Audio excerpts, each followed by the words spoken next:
I decided to make this video in response to some comments I received in relation to a recent project in which I restored this Addo mechanical calculator. So a printing calculator is built around 100 years ago now, or close to 100 years ago. Quite an interesting machine, and it was quite an interesting repair job. And it's a printing calculator. It actually uses an inked ribbon to do the printing. So as ever, the ribbon had dried up, and I had to find a replacement so I could get it to print. And one thing that you may have noticed in my videos is I can appear to be a bit dismissive on some comments that are made. And it's not that I'm not interested in the comments, it's that I try and keep the videos as on topic as I can. It's very easy to get drawn off topic if you're not careful. So if a comment's not really relating to the intended purpose of the video, then I'll generally won't take that much notice of it. I'll try and respond to it, but generally I won't get drawn down a rabbit hole discussing something the video was not intended to be about. So I didn't really want to get drawn into a long-winded discussion about ribbons and restoring them and how to go about doing that. But thought about it, and it is quite an interesting topic in its own right, and while it really doesn't have much to do specifically with the restoration of this machine, I thought some people might find it interesting if I just shared a bit of experience I have and methods I've developed for dealing with ribbons. It's a common problem. Ribbons are really meant to be consumables, should be replaced on a fairly regular basis, but of course a machine like this is quite tricky. Something like a teletype will use a 12mm or half-inch ribbon, and they're still easily available. You can buy those new, and you can, if you need to, re-spool them, so you can get a new ribbon and put it onto your spools. The spools themselves are usually different for different machines. It's very easy to transfer the ribbon onto a spool. Slightly more tricky with a machine like this because it uses an 8mm ribbon, and they are very difficult to get hold of, and if you can find them, they're horrendously expensive. So what I tend to do is either take a standard ribbon and slice it to give me an 8mm ribbon, or I'll use a different method, and that's what I really want to show in this video. So as I said, it's not that I want to be dismissive of comments, I just want to keep it on topic. Now, the comments I'm relating to, there were quite a few comments, advice as to things you can dip the ribbon in to get it working again. And it was everything from WD-40, isopropyl alcohol, oil, paraffin, all manner of different things, except the one thing that I actually use, which was ink. So it's an inked ribbon, and if you want to get it working again and it's dried out, the best thing to put on it is ink. If you start dipping it in other things, by all means experiment. That's what this is all about, having fun. But what I found is that nothing will really bring a ribbon back to life. You need to re-ink it. So assuming the ribbon is physically sound, that is, it hasn't frayed and fallen apart, then the easiest and most effective thing I found to get it working again is to put some ink on it. And that's what I'm going to show in this video as to how to go about that. I've seen various methods, and it can get very messy if you're not careful. And it is worth pointing out here that the ink used on ribbons is not the same as the ink used in a fountain pen. It's kind of a pressure activated ink, and the idea is that it doesn't really do much or dry out until you actually try and print with it. It does dry out, of course.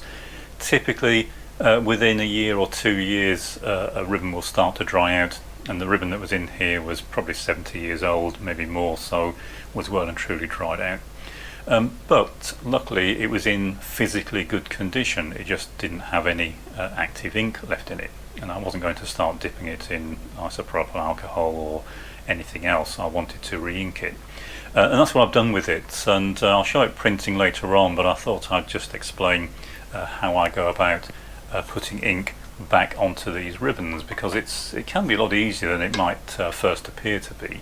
So I'll get the machine out of the way and I'll show you the method I use for re-inking a ribbon. So this is the type of ribbon we're talking about. I usually save old ribbons like this. I don't save the 12mm ones, as I said you can buy those new, but any odd sizes I tend to keep, and I do that for several reasons. Although you can slice them and make new ones, what we really need is this eyelet that's on it, a short distance from the end of the ribbon. And this is what's used to switch the ribbon feed directions, one of these close to each end. And as it gets towards the end of the ribbon, it operates a little lever and it changes the direction and the ribbon starts to get fed back the other way. This is off a similar machine. It's not actually off this machine, it's off a very similar machine and it's the same width. And this again, it's completely dried out. There's no ink in this, or at least the ink residue is still there, but it's not going to work, and you can do this in whatever you want. It won't really work, especially not for more than an hour or two. So the method I use for doing this is fairly simple and it's not messy. One of the issues I've seen people dipping these into little bowls of ink and it gets extremely messy, and you don't really need to do that. There is an easier, much cleaner way of doing this. The first thing I do is clean it. I will dip it into isopropyl alcohol, but that's to clean out all the ink and it will dry out the ribbon as well. So I don't do it until I'm ready to use the ribbon. I don't want it to sit there bone dry, and that's what isopropyl alcohol will do. It will remove any ink residue. It's just really to clean it. And once I've done that, I need to get some fresh ink into it. So firstly, as I said, the ink is a special type of ink, and I don't really want to use ink that would normally go into a pen. That doesn't work very well. It makes a mess and it gets everywhere. One other thing, some of the ideas for revitalizing these I wouldn't recommend, although you can try them. Really what you want from the ink is for it to dry. So if you print off something like a receipt that you would for this type of machine, what you want is for this to dry fairly quickly. You don't want it to stay oily or wet. It has to dry fairly quickly, and that's where this type of ink comes in very useful. It's specially designed for this, so that's the best thing to use. But where to get it and how to apply it, and I found that the easiest way to do it is to get hold of something like this. There are lots of different types. It doesn't really matter. I haven't found any that are significantly better than others. I tend to use this one simply because the plastic case is fairly easy to get apart. But you don't even need to dismantle the case if you don't want to. So what I do is I'll get one of these, and it comes like this. And as I say, you don't need to dismantle it. But I quite often do, just because it kind of makes it a bit easier, but not much. Once you've done it a few times, these are kind of single use, or sometimes you can get more than one use out of them. But what's in here, it's quite interesting. We'll have a look inside later, but this is one I've used and I've got rid of the ribbon that was in there. And I've just put a short piece of ribbon in just so I can demonstrate how I use these. But what's normally in here is a loop of tape. These are a continuous loop about 1 meter long, so you can't, not much point just taking the tape out and using the tape directly, because it's only a short length and it wouldn't really last very long. And of course, being so short, it would very quickly dry up. So the way these work is there's a continuous loop, and as this goes through the machine it's intended to work in, the tape just goes round and round and round. But at the back of it is a foam pad that's soaked in ink, and as the ribbon goes round, it's re-inked each time it goes past the pad. So it goes round and round. It's kind of all gathered up in here, so it spends some time in here. But it goes round and round, and it gets re-inked each time it goes round. It only goes one direction, and it does last for quite a long time, until of course the pad dries out or the ribbon wears out, physically wears out. So what you can do with this is you get the ribbon you want to re-ink, wash it and straighten it out if you can, but what I want to do is pull this through this cartridge and past the inking pad.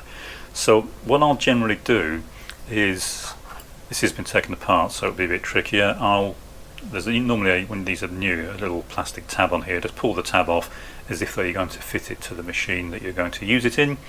Just pull a piece of the tape out, doesn't need to be much. Cut it. Now there's usually one of these feed knobs on here that will indicate which way the tape is going to go, and as you turn this it will pull the tape through, and that's the direction you want to feed your tape through. So once you've figured out how to do that, pull a loop out. You might want to wear rubber gloves if this is a brand new one, because it will be covered in ink. Once you've done that, just cut the tape. You're not going to use this tape, this is just sacrificial.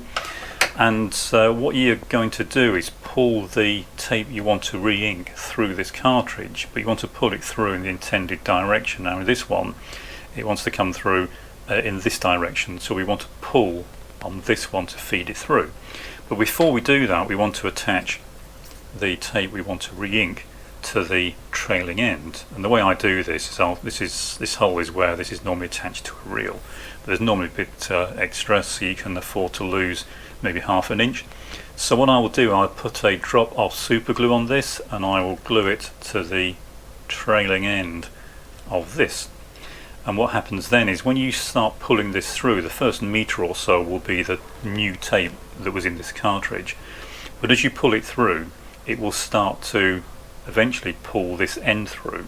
And all you do is fairly slowly pull it through, but to avoid making a mess, as you pull it through, as soon as the end appears that is the tape that you want, put it onto the reel that you're going to reel it onto, and then all you do is you slowly reel the tape up onto its new reel, onto the reel, presumably the reel that came with the machine. And as you pull this through, it pulls the tape past the ink pad. So as I say, I've already dismantled this one, but if we take this apart, then what's inside, get this knob out of the way, is we have this roller here, and this pushes the tape against this portion of the inked pad. And this is, as I say, completely impregnated in ink.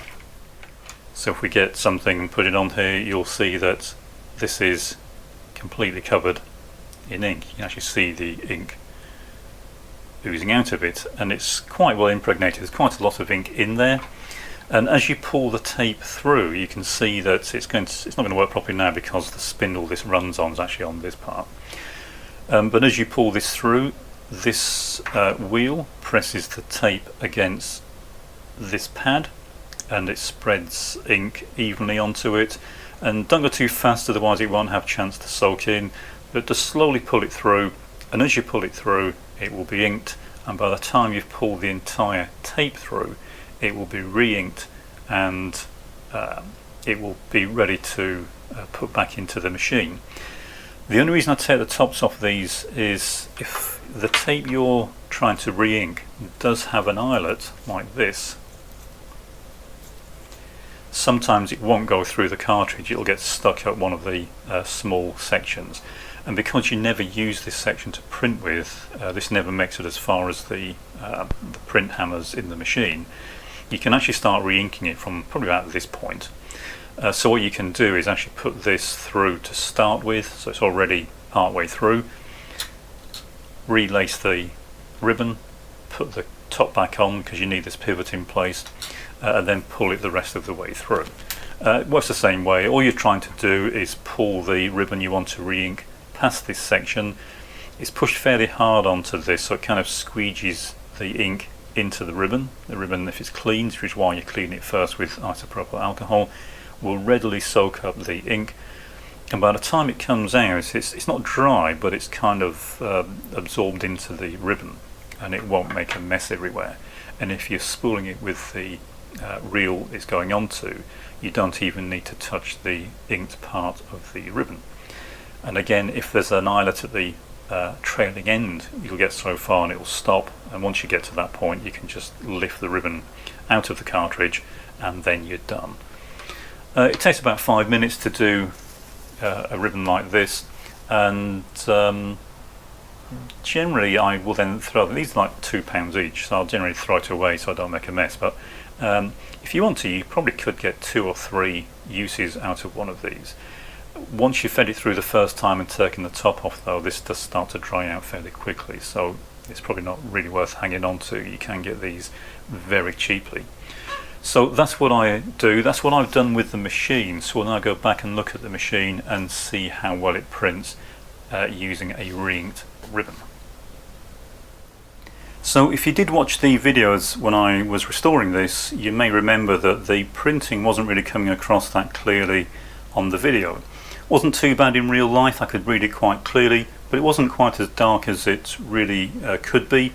And so what I ended up doing was re-inking the ribbon, and what I'll do is zoom you in and show you it printing, and hopefully it will be a bit clearer. Okay, I'll try entering a number and we'll see how it prints.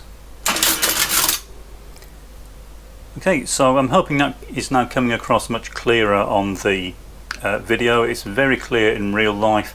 It's nice and bright and dark, much more so than it was before. And someone also said they'd like to see the farthings symbols, so this time I'll include 2 farthings. And you can see at the right hand side where it says 1/2, that is 2 farthings, or 1/2 of a penny. Or if we go for 2 shillings and 1 farthing, you can see. And so hopefully you can actually see it now printing quite clearly. We'll do a turtle.